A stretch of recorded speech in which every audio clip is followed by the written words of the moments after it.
Les amis, bonjour. Aujourd'hui, on va parler des protéines. Quantité, qualité, quand en prendre, comment en prendre. On va parler de tout ça aujourd'hui. Nicolas Hott, nutritionniste, préparateur physique, entraîneur spécialisé dans les sports de combat. Nous allons voir le sujet des protéines.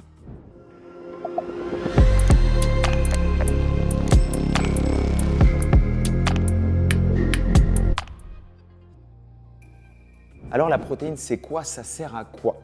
Tout le monde, quand on parle de protéines, on pense tout de suite à la masse musculaire. Parce qu'effectivement, la masse musculaire est composée d'actine, de myosine, qui sont des acides aminés contenus dans les protéines. Mais ce n'est pas que ça. La peau, les grands brûlés par exemple, sont mis sous des régimes hyperprotéiques de manière à cicatriser plus rapidement. Les tendons, les ligaments, les hormones sont constitués de protéines. Donc la protéine est très importante non seulement pour le développement ou le maintien de la masse musculaire, mais elle est aussi extrêmement importante pour la récupération. Vous ne pouvez pas récupérer sans un bon apport de protéines. Alors, qu'est-ce qu'une protéine de bonne qualité? De quoi sont composées les protéines? Les protéines sont composées d'acides aminés, 20 acides aminés. Sur les 20 acides aminés, 8 acides aminés sont dits essentiels, c'est-à-dire que le corps ne peut pas les produire par lui-même. Sur ces 8 acides aminés, 3 acides aminés, les BCAA, sont des acides aminés qui initialisent le signal anabolique, qui déclenche la création de masse musculaire. Dans ces 3 acides aminés, un est particulièrement important, c'est la leucine. On sait qu'il faut un minimum de leucine à chaque repas pour déclencher le signal anabolique, pour déclencher la construction musculaire. On parle de 2 à 3 grammes de leucine par repas. Alors une protéine de qualité, c'est quoi?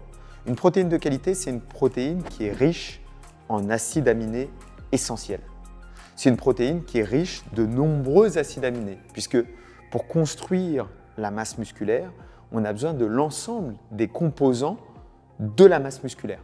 S'il manque certains des composants, alors la construction devient difficile. Une bonne protéine, c'est aussi une protéine qui contient suffisamment de leucine. Enfin, une bonne protéine, c'est une protéine qui se digère bien.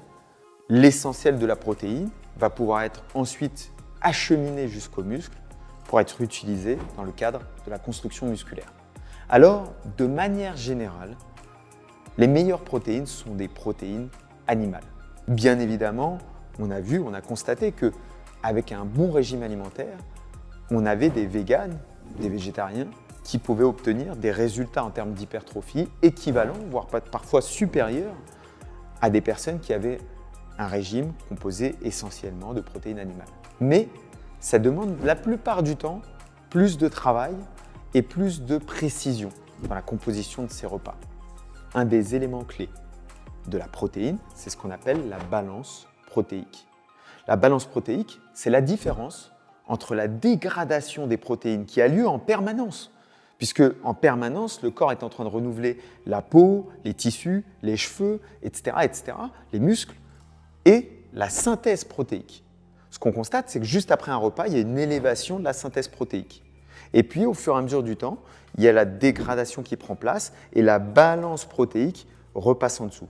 On veut, dans le cadre d'une conservation de la masse musculaire, dans le cadre d'une augmentation de la masse musculaire, d'un développement de la masse musculaire, ce qu'on appelle dans le milieu l'hypertrophie, on veut avoir une balance protéique positive.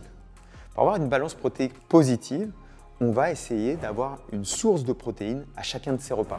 On va essayer de diviser la journée entre 3 et 6 repas. La littérature scientifique recommande aujourd'hui entre 1,6 et 2,2 grammes par kilogramme de poids de corps de protéines par jour.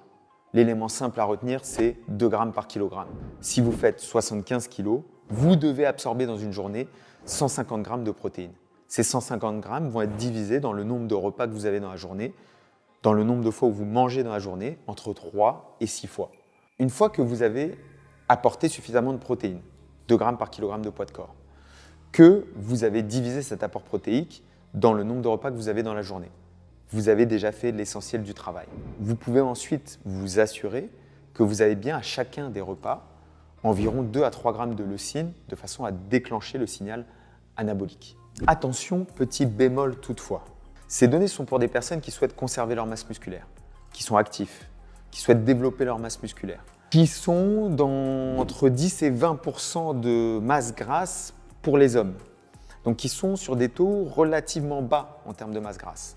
Si vous êtes plus bas que ça, si vous êtes en déficit calorique, si vous êtes beaucoup plus haut en termes de masse grasse, ça va devenir plus intéressant de se fier à sa masse musculaire et non pas à son poids. Plus on est gras et plus la différence entre la masse musculaire et le poids va être importante. Ce que je constate au travers de l'ensemble des personnes avec qui je travaille sur des plans alimentaires, c'est beaucoup de personnes qui ont du mal à manger 2 grammes par kilogramme de poids de corps de protéines.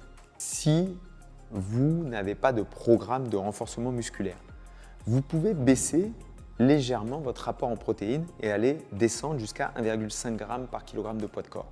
Premier point. Deuxième point, vous pouvez facilement augmenter votre rapport en protéines en mangeant de la protéine à chacun des repas. Les 2 repas évidents qui manquent la plupart du temps en protéines sont le petit déjeuner et la collation du 4 heures. Ce sont des repas qui la plupart du temps ne contiennent pas de protéines. Vous pouvez facilement compléter ces repas avec des protéines en poudre que vous pouvez trouver sur le site de MyProtein par exemple. Et ces protéines vont vous aider à compléter votre apport protéique journalier. En résumé, si vous voulez augmenter votre masse musculaire, conserver votre masse musculaire ou même perdre du poids et tonifier, dessiner votre corps, vous avez tout intérêt à optimiser votre apport en protéines. En optimisant votre apport en protéines, vous allez augmenter votre satiété, vous allez diminuer votre sensation de faim, vous allez augmenter / conserver votre masse musculaire et vous allez augmenter votre récupération. Visez 1,5 à 2 grammes par kilogramme de poids de corps, visez une source de protéines à chacun des repas et mangez 3 à 6 fois par jour. Vous aurez fait l'essentiel du travail sur les protéines. Nicolas Hott, préparateur physique, nutritionniste, entraîneur spécialisé dans les sports de combat. Retrouvez-moi très bientôt pour d'autres rubriques chez MyProtein.